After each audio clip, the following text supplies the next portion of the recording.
Subscribe my YouTube channel and press bell icon. السلام علیکم۔ آج ہم پاکستان کا ثقافتی دارالحکومت لاہور کے بارے میں کچھ جاننا چاہتے ہیں۔ لاہور ملک کا قلب بھی سمجھا جاتا ہے اور یہ شہر ماضی، حال اور روایت جدید، ثقافت اور ایہوب کے ایک اچھا امتزاج بھی ہے۔ یہ شہر تاریخی یادگاروں، عجیب گھروں، پارکوں، شاپنگ ایریاز، جدید فن تعمیر سے بھرا ہوا ہے۔ کسی سیاح کو اگر لاہور دریافت کرنے کے لیے ہفتوں کی ضرورت ہو تو وہ شہر میں سیاحوں کے لیے ہر معیار کے ہوٹل دستیاب ہیں۔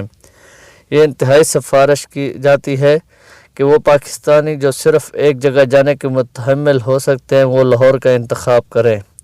یہ ایک عام قول ہے کہ جنہیں لاہور نے تکیا جمیا ہی نہیں، جس نے لاہور نہیں دیکھا وہ بھی پیدا بھی نہیں ہوا۔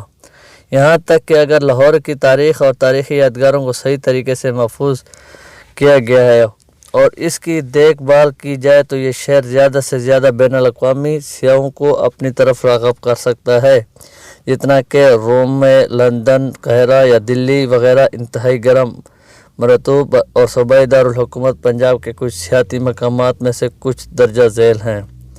نئے تعمیر شدہ آزادی چوک انٹرچینج کے بالکل دائیں طرف اقبال پارک کے وسط میں مینار پاکستان کے نام سے ایک لمبی یادگار مینار کھڑی ہے، جس کا پاکستان کا ایفل ٹاور بھی کہا جاتا ہے۔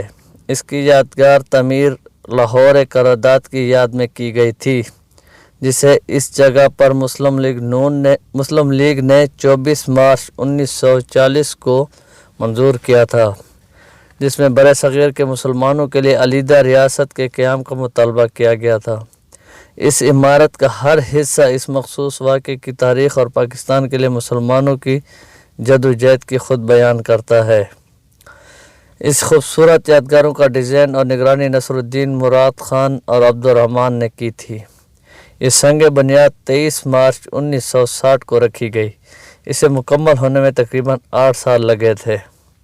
مینار کی بنیاد تقریباً اٹھائی گئی زمین سے 4 میٹر اور کی شکل کی طرح ایک مجسمہ دار پھول بناتا ہے۔ اس مقام سے آگے جب یہ عروج پر ہوتا ہے تو یہ اس میں جگڑا جاتا ہے۔ یہ دیواروں اور فرش سے پتھر اور سنگ مرمر سے بنی ہوئی مضبوط کنکریٹ سے تعمیر کیا گیا۔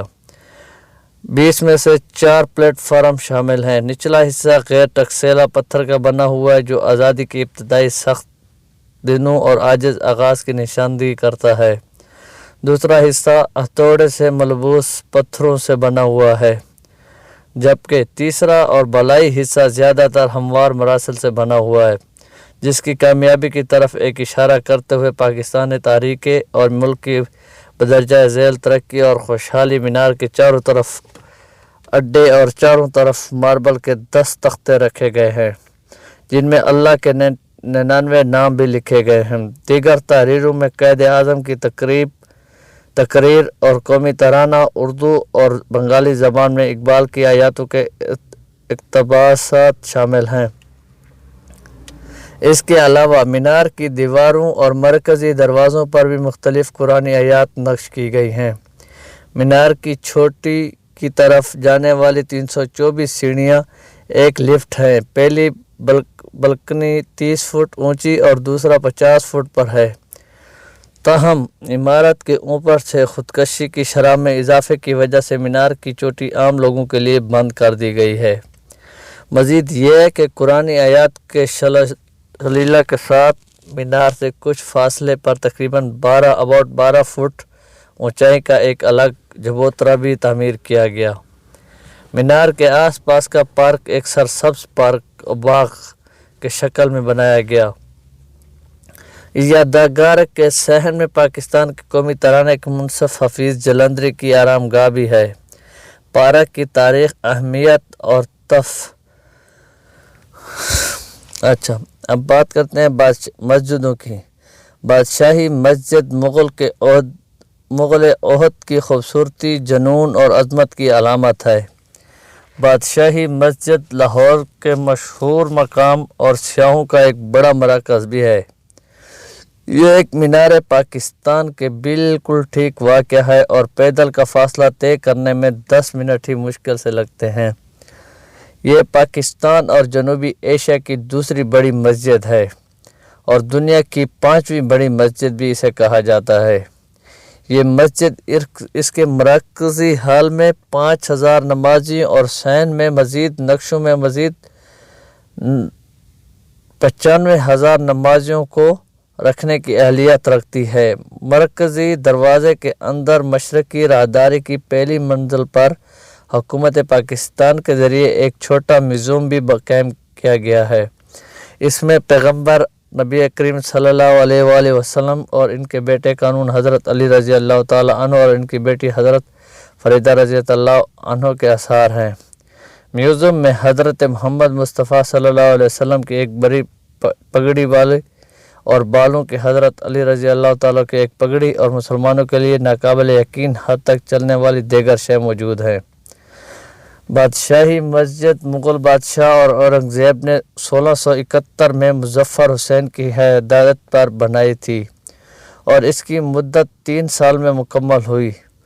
اس دور کے دوران تعمیر کردہ ایک سب سے عام فن تعمیراتی یادگار ہے اور اس کی عمارت کی ابتدائی نبی کریم صلی اللہ علیہ وسلم کے بالوں کے ایک کنارے کی حفاظت کے لیے ایک مزار کے طور پر بھی کی گئی تھی، لیکن بعد میں اسے مسجد بنا دیا گیا۔ شاہی ویژن میں مسجد کی نمایاں حیثیت یہ تھی کہ یہ قلعہ لاہور اور قلعے سے محض چند سو میٹر کے فاصلے پر تعمیر کیا گیا تھا اور قلعے اور مسجد کے بیچ کا خلا کو بریڈ گراؤنڈ کے طور پر استعمال کیا جاتا ہے، جہاں اورنگزیب اپنے فوجیوں اور درباریوں کا جائزہ لیتے تھے۔ اس مسجد کا فن تعمیر اسلامی، ہندوستانی، فارسی اور وسطی ایشیا کا ڈیزائن کا مرکب اور یہ جامع مسجد دلی کی طرح ہے جیسے شہنشاہ اورنگزیب نے بھی تعمیر کیا ہے۔ مسجد کے اندرونی حصے میں اسٹوکو، ٹریزا اور منتبگاری میں بھرپور زیور ہیں اور پنلنگ کو سنگ مرمر کے ساتھ ایک فرسکو ٹچ کے ساتھ داخل کیا گیا، جبکہ بیرونی حصے میں پتھر کے نقش اور نگار اور سنگ مرمر کا جڑنا سے سجا ہوا ہے۔ مسجد کی اسکائی لین کو خوبصورت آرائش زدہ مرلن سے آراستہ کیا گیا، جس میں ماربل کا استر لگایا گیا اور جس سے مسجد کی خوبصورتی میں مزید اضافہ ہوا۔ مسجد کی مختلف خصوصیات میں صحن سیٹ، گلیوں، چار میناروں اور نماز خیموں وغیرہ کو سن 1673 سے پہلے مغل عہد کی مسجد میں تعمیراتی ترقی کے تاریخ کے ساتھ سجایا گیا تھا۔ بادشاہی مسجد کی دیوار کنگر کے ساتھ رکھی ہوئی چھوٹی بٹ اور اینٹوں سے تعمیر کی گئی تھی۔ مساجد کا نماز خیمہ بہت گہرا گھاٹوں پر سوار امیر نقاشیوں کے ذریعے 7 حصوں میں تقسیم ہے۔ اس میں چمبر اور اس کے پوڈیم کی طرف جانے والے اقدامات کثیر رنگ کے سنگ مرمر میں رکھے گئے ہیں۔ 7 حصوں میں سے 3 میں سے سنگ مرمر اور دوہری گنبد مکمل ہونے پر، جبکہ باقی حصوں میں گھریلو گنبد جس کے اندرونی حصے میں RIB میں مرکزی پسلی اور اوپر ایک فلیٹ چھت ہے۔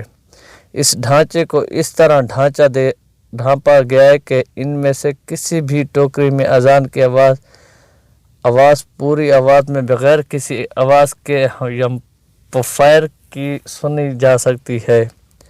مہاراجہ رنجیت سنگھ کے سکھ حکمرانی کے دوران مسجد کے صحن کو مستحکم کے طور پر استعمال کیا جاتا تھا۔ اس کے چاروں طرف کی حجروں میں فوجیوں کا قبضہ تھا۔ اس مسجد کو سپاہی انفینٹری کے لیے ایک مشق گراؤنڈ کے طور پر بھی استعمال کیا جاتا تھا۔ اس دور میں لاہور کو ایک اعتدال پسند زلزلہ آیا جس نے ماربل کے نازک برجوں کو مینار کی چوٹی پر گرا دیا۔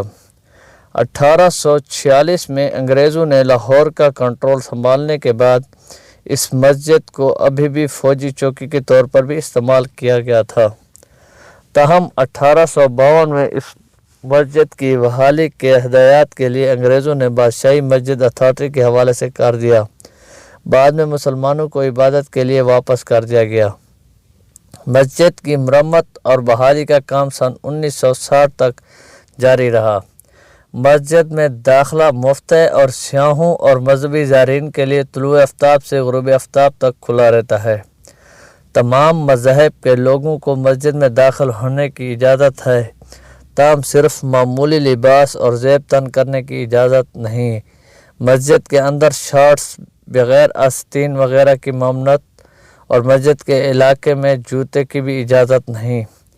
دوستو یہ کچھ حصہ تھا، باقی ویڈیو بہت لمبی ہو سکتی تھی، اس لیے ہم اس کو دوسرے حصے میں کنورٹ کریں گے اور انشاءاللہ آپ کو مکمل انفارمیشن دیں گے۔ شکریہ۔